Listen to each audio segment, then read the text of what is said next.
dirai mon texte ici, Dam, Vael, voilà. Et je verserai les 10 plaies, vous voyez, et j'essaierai évidemment, mon verre sera plus long que ça. Si on peut le prendre en argent, c'est encore mieux d'augmenter la mitzvah, de l'embellir.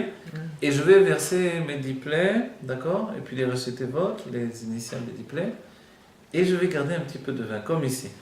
Un petit peu de vin, il va me rester dans le verre, évidemment, un plus grand verre. Et après, une fois avoir versé donc, les 10 plaies, le vin mauvais, donc il va être jeté aux toilettes. Et le vin qui reste dans mon verre, je ne vais pas le jeter, je vais le garder. Et il est dit que ça représente la quintessence du bien. Vous voyez? Et c'est ça ce on va le remplir pour la prochaine coupe que l'on va boire après les 10 plaies. Vous voyez?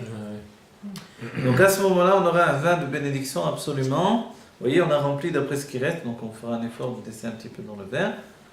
Et ça, ce sera un vin de bénédiction. Vous voyez, ça, c'est important. Donc que chacun le fasse au maximum.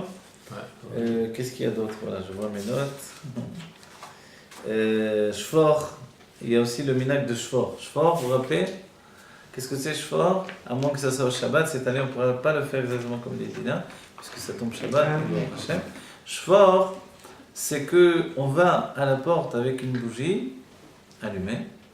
Qui va à la porte? On dit tous les hommes qui sont à table se lèvent et vont à la porte avec une ou plusieurs bougies allumées.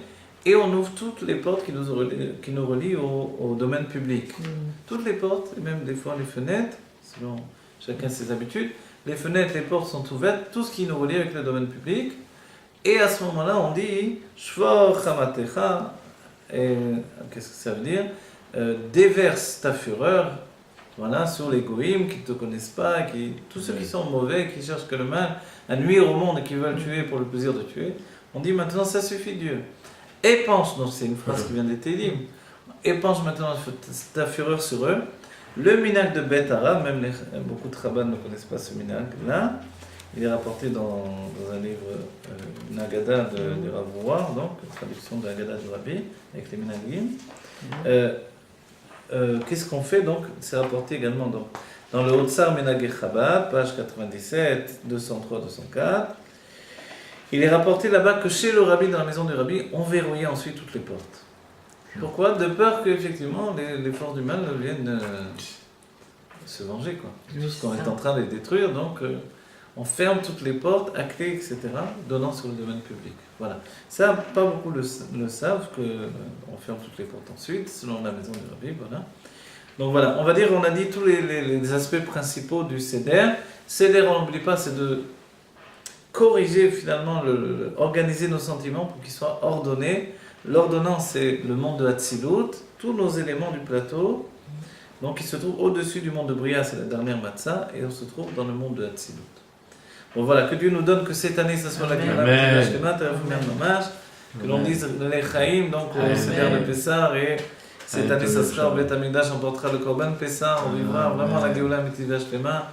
On va se préparer, faire une chavora, acheter le korban. Je me rappelle, j'avais été vendre avec des amis mon chametz chez le Rav Forkash. Et il nous a dit, alors les Meshiristes, c'est ceux qui disent que voilà, le Rabbi c'est Mashiach, ça va être la Géoula. Alors vous avez préparé votre korban Pessah. Alors si vous croyez à la Géoula, immédiatement il faut le préparer. Voilà. Et il nous a dit, bon ça va, si vous ne l'avez pas préparé, les juifs sont dégourdis, c'est certain qu'ils vont s'organiser pour vendre au dernier moment des agneaux de Pessah. Et voilà. Donc on ne se fait pas de soucis. Cette année, si Dieu veut, on va avoir notre Korban Pessah. On ne va pas manger juste la ficomane, un morceau de matzah qui doit être bimkom par rapport à ça. Et là, on va manger vraiment l'agneau ou le cabri, qui est considéré comme la meilleure viande d'après la Torah. C'est soit le veau de troisième portée, soit le cabri comme la meilleure viande, et évidemment c'est une viande délicieuse. C'est d'autant plus délicieux que le Korban Chagiga et le Korban Pessah. Voilà, que l'on vive la Géoula Mitidash Lema, et que l'on dise tous au Rabbi Meir Moshe, qu'on n'ait que des bénédictions, parce que quand on a étudié, ça devient concret dans le Beth Amikdash. Voilà, on a juste effleuré Évidemment, c'est juste le commencement des Kavanot, etc. Mais si on connaît ça, c'est déjà pas mal. C'est bien. Voilà. Voilà, que Dieu nous bénisse, qu'on soit tous au de la Géoula, Terfim Mamash, qu'on ait des mochines de Gadlout pour la vie éternelle cette année. Voilà, que du bonheur à chacun d'entre nous. C'est bien, hein? Ouais.